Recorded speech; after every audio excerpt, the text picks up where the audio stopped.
Yo, what's up guys? Welcome naman tayo sa panibagong vlog and this is John Papenya.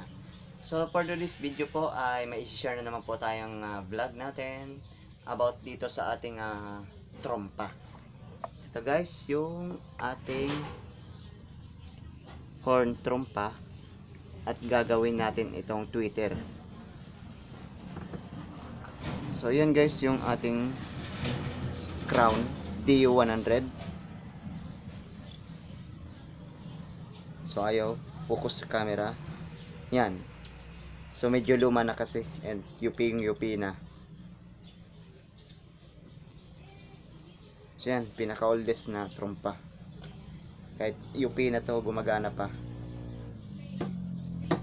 At saka yung gagamitin natin na source natin, itong amplifier na Pladrin 100 D100 to, D100 watts. Yung music source USB. So wala tayong processor na ginamit, so tanging wires lang. At saka gagamit tayo ng capacitor. So I think ang gagamitin kong capacitor ito na lang, kasi ito 4.7 UF. So mahina na to. So baka kung maano tayo, mahabaan tayo ng video. So itetest natin to mamaya. So ito yung una kong gagamitin, itong capacitor na anong tawag dito? Kalimutan ko anong pangalan dito kasi natanggal na kasi yung pangalan dito.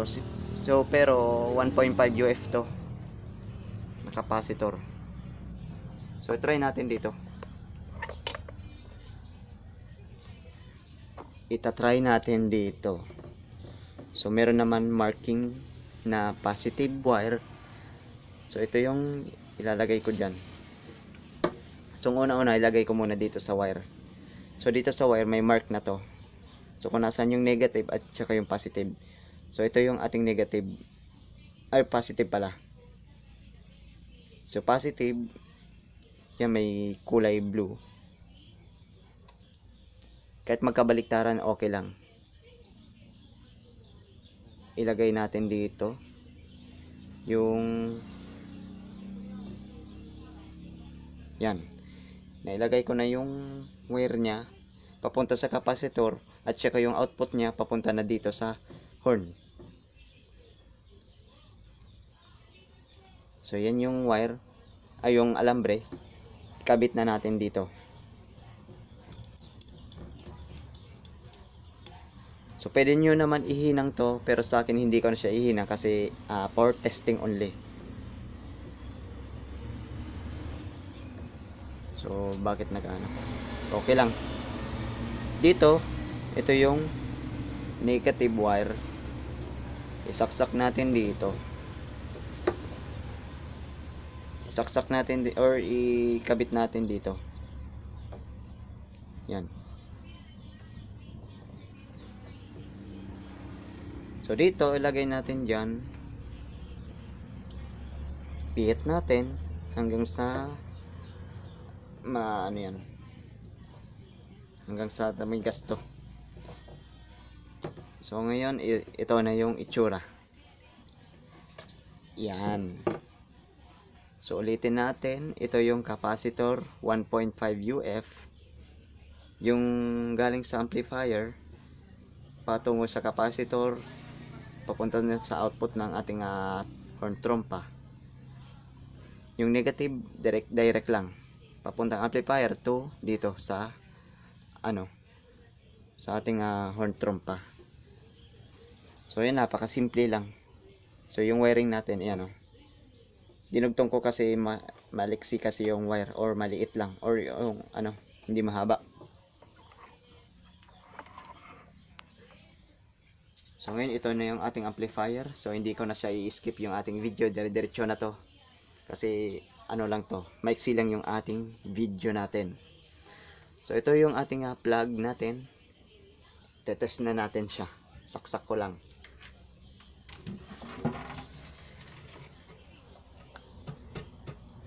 So naisaksak ko na siya. Yan.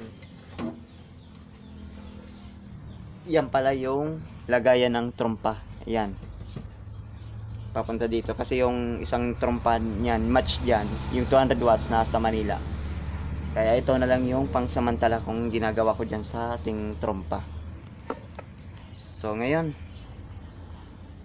nagpe-play na yung ano natin, yung ating amplifier or music source, at ibo-volume na natin kung anong maririnig nyo.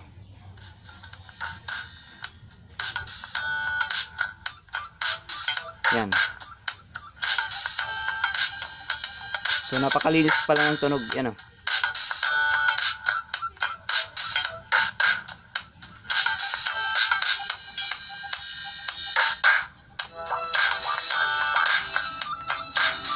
So napakalinis pala, yan o.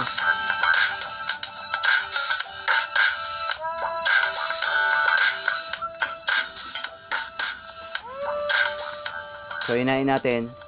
So kung anong itsura niya pag walang kapasitor. Anong itsura niya pag walang kapasitor to.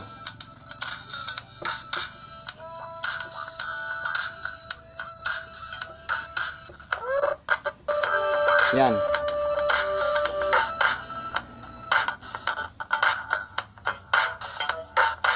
Yan yung walang kapasitor.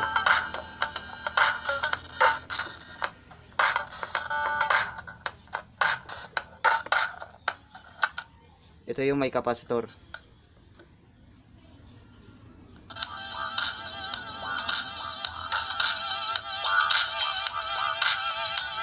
Ito yung walang kapasitor, yan o.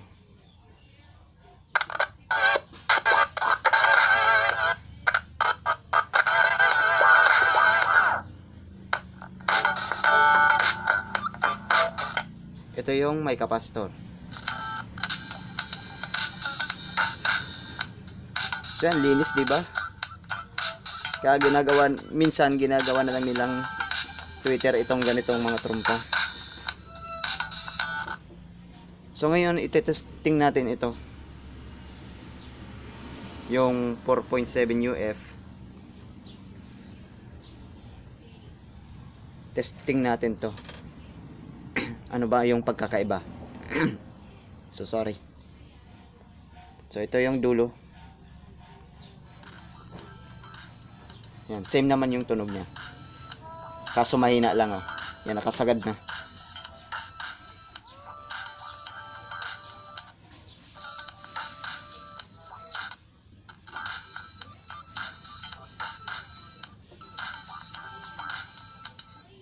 So pag naka-direct, yan, lakas.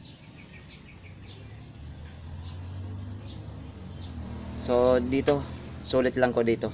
Yan, sulit dito sa ating kapasitor. Yan.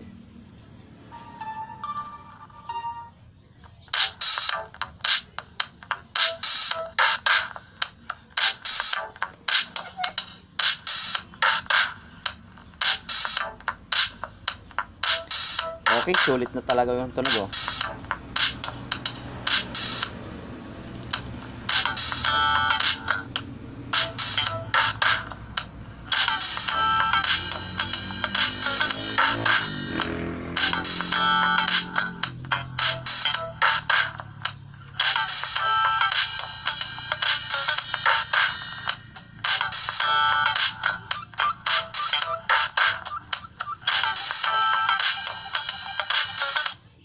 So, pag walang kapasitor, ito yung itsura niya. Pero babawasan natin ng konti yung volume.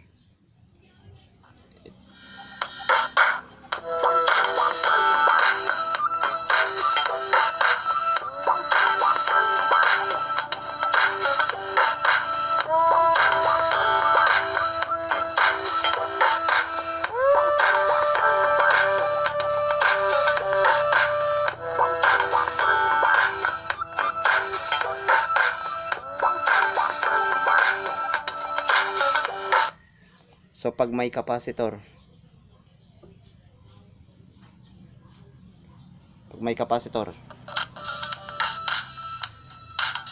linis, oh.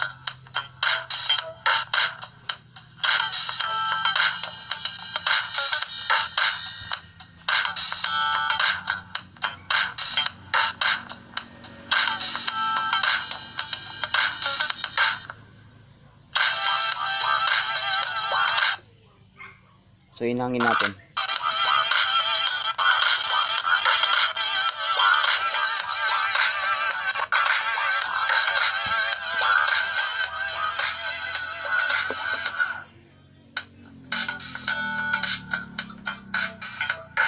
So ayos. Yan.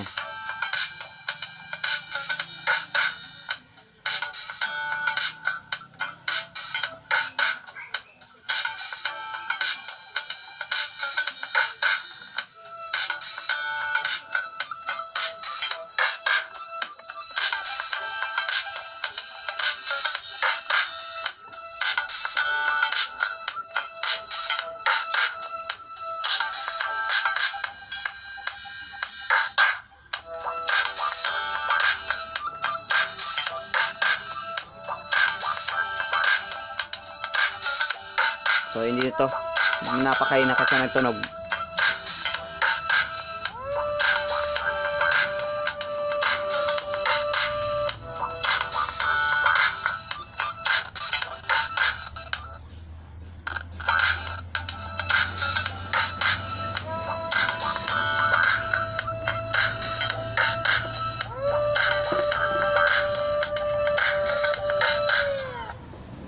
So yan, sulit na sulit talaga yung ating trompa natin. So sulit talaga yung ating horn trompa. So pwedeng pala tong pang Twitter. Kahit hindi ka na bumili ng compression driver, kung meron kang ganito, pwede mo na siyang gawin Twitter. So ngayon dito lang tayo magtatapos ng video ito. So may konting sharing lang tayo. So sana may matutunan kayo sa ating video ito. So maraming salamat na lang. Sana ma-like nyo and subscribe nyo na ang ating YouTube channel ko. So maraming salamat. Next vlog na naman ulit. Bye bye!